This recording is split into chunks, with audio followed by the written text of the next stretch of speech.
Good morning everyone, कैसे हैं आप सब। आई होप कि 2 दिनों में आपने मार्केट से रिलेटेड बहुत सारी न्यूज़ कलेक्ट करी होगी कि मार्केट में क्या सेंटीमेंट चल रहा है या क्या अप्स एंड डाउन्स है।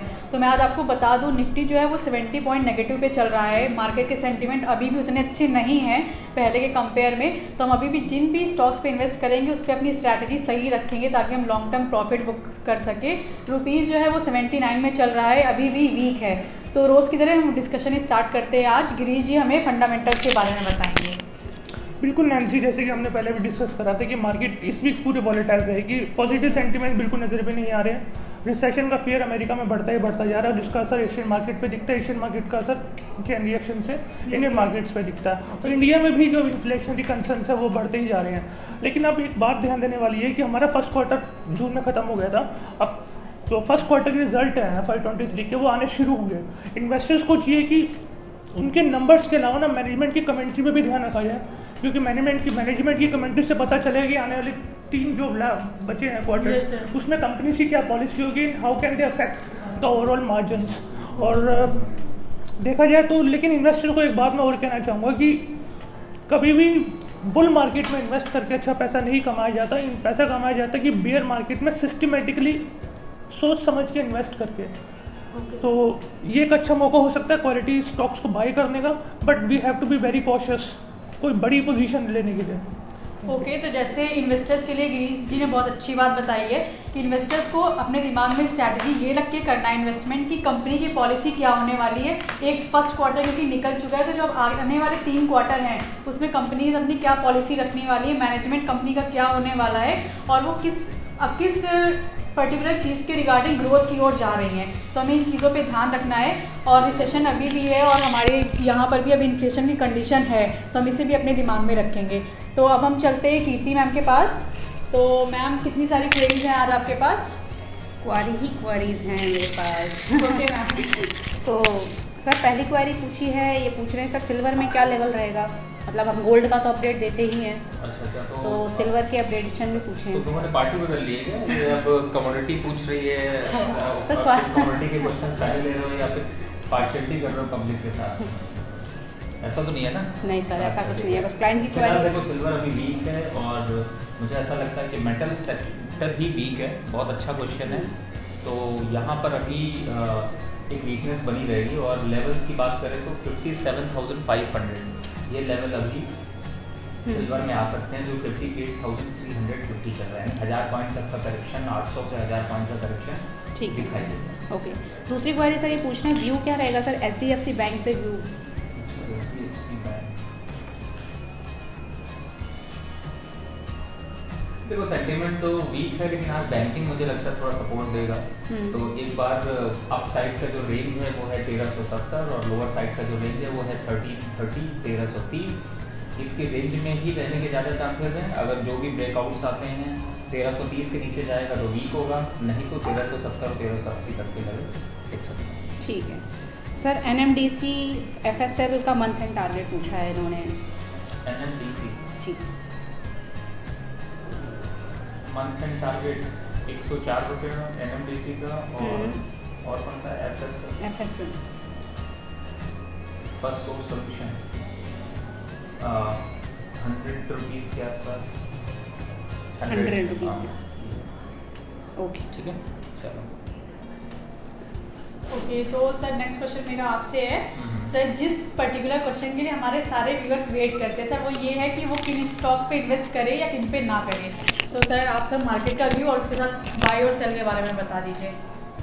गुड, क्योंकि देखो इस समय मार्केट अभी ऐसी सिचुएशन पे है कि यहाँ पे फ़िलहाल तो सेल ट्रेंड की ही बात चल रही है, तो मैं सेल ट्रेंड की तरफ ही फेवर करूँगा। और ओवरऑल सेंटिमेंट के हिसाब से अगर समझते हैं तो निफ्टी के लेवल्स 15,550 ये फिर से आते हुए नज़र आएंगे। तो निफ्टी वीक है और ओवरऑल सेक्टर स्पेसिफिक यहाँ पर थोड़ी बहुत बाइंग दिख सकती है। लेकिन सबसे पहला, जैसे मेटल की चर्चा करी हमने, तो सिल्वर की तो जिंदल स्टील के पूरे सेगमेंट, हिंडाल्को, टाटा स्टील, इनसे दूर रहिए। इनमें अभी फ़िलहाल तो सेल ऑफ ही जारी रहेगा, तो ये इस बात का ध्यान रखिए। दूसरा, मैंने स्टॉक के नाम ले ही लिए हैं तो आप लोग ध्यान दीजिए।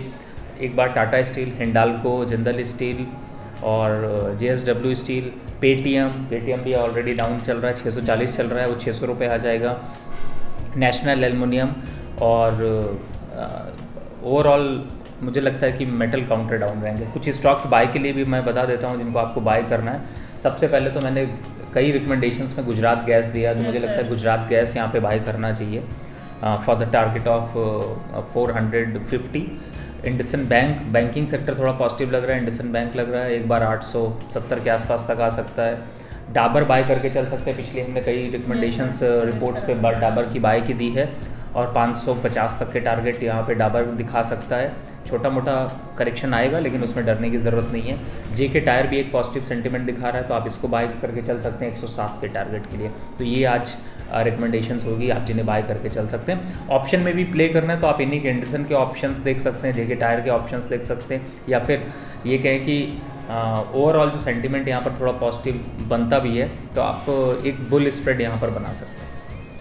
ओके, तो जैसे आप सब लोग ने सुन लिया, सेलिंग हमें जिन स्टॉक्स को सेल करना है और जिनसे दूरी बनानी है, उनमें सर ने जो नाम लिए मैं आपको बता देती हूँ। स्टील सेक्टर पूरा नेगेटिव चल रहा है इस वक्त, तो हम जितने भी स्टील से रिलेटेड स्टॉक है लाइक जिंदल स्टील है, हिंडाल्को है, JSW है, टाटा स्टील, इनसे दूर रहेंगे और इनको सेल करने की कोशिश करेंगे। और इनके साथ ही पेटीएम को भी ना भूलें, उसे भी हमें सेल करके चलना है क्योंकि वो अभी अच्छी पोजीशन पे नहीं है।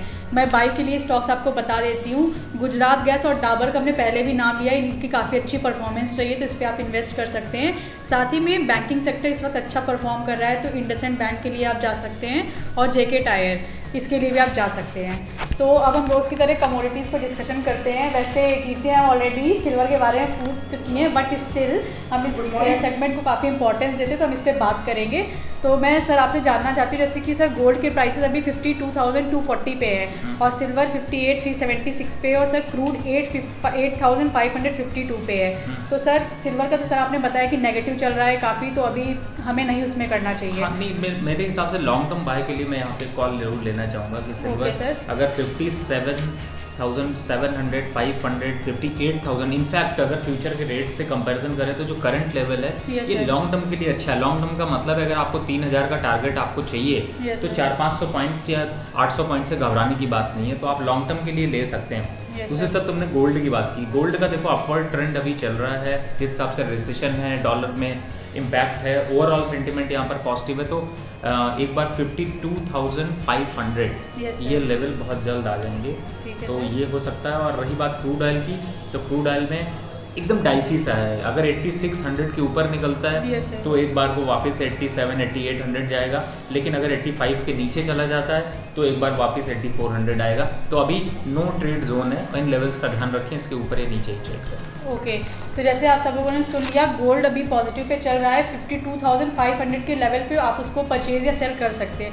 साथ ही अगर हम सिल्वर की बात करते हैं, जैसे सर ने बताया कि आप लॉन्ग टर्म प्रॉफिट के लिए सिल्वर में इन्वेस्टमेंट करना इस वक्त काफ़ी अच्छा रहेगा, 3,000 तक के लेवल आ सकते हैं इसमें। और साथ ही अगर क्रूड की बात करें तो क्रूड की सिचुएशन अभी काफ़ी कंफ्यूजिंग है कि अप्स एंड डाउन्स हो रहे हैं, तो उस पर आप मार्केट का एनालिसिस करके या अच्छे से न्यूज़ को देखकर उस पर इन्वेस्ट करें। तो थैंक यू एवरीवन। आज के लिए रवि सर करेंसी के बारे में भी बताएंगे हमें, क्योंकि वो हर बार हमें बताते हैं कि उन्होंने कितना प्रॉफिट बुक करा है। देखिए, अभी अगर हम पोर्टफोलियो की बात करें, करेंसी की बात करें, तो हम देख रहे हैं कि डॉलर में काफ़ी मतलब रुपये काफ़ी वीक हो रहा है। आज भी अगर देखें तो 10 पैसे वीक है रुपये साथ में। तो अभी कोई भी पोजीशन हम लोग क्रिएट नहीं कर रहे हैं, जस्ट अभी हम लोग वॉच वाली स्थिति में हैं कि जस्ट ये अभी देखेंगे, जैसी कुछ कंडीशंस बनेंगी उसके ऊपर फिर डिपेंड रहेगा कि हम लोग पोजीशन बनाते हैं या नहीं बनाते। बट अभी हम लोग अभी कोई भी पोजीशन क्रिएट नहीं कर रहे हैं पोर्टफोलियो में भी एंड करेंसी में। ओके, तो आप सबने सुन लिया, अभी पोर्टफोलियो में कोई भी पोजीशन नहीं क्रिएट हो रही है, हम वेट कर रहे हैं अभी मार्केट में जो भी चेंजेस आने वाले उसका। तो thank you everyone for watching the video. आप सबसे एक रिक्वेस्ट है कि हमने जिन भी स्टॉक्स के आज नाम लिए हैं आप उन पे ज़रूर इन्वेस्ट करें, और जो भी आपको पॉजिटिव या नेगेटिव रिजल्ट मिलता है उसको हमें कमेंट सेक्शन में ज़रूर बताएं। आपको नीचे व्हाट्सएप नंबर भी दिख रहा होगा, अपनी क्वेरीज उसमें भेजिए, हम जल्दी से जल्दी उनका सोल्यूशन आपको देंगे। Thank you everyone.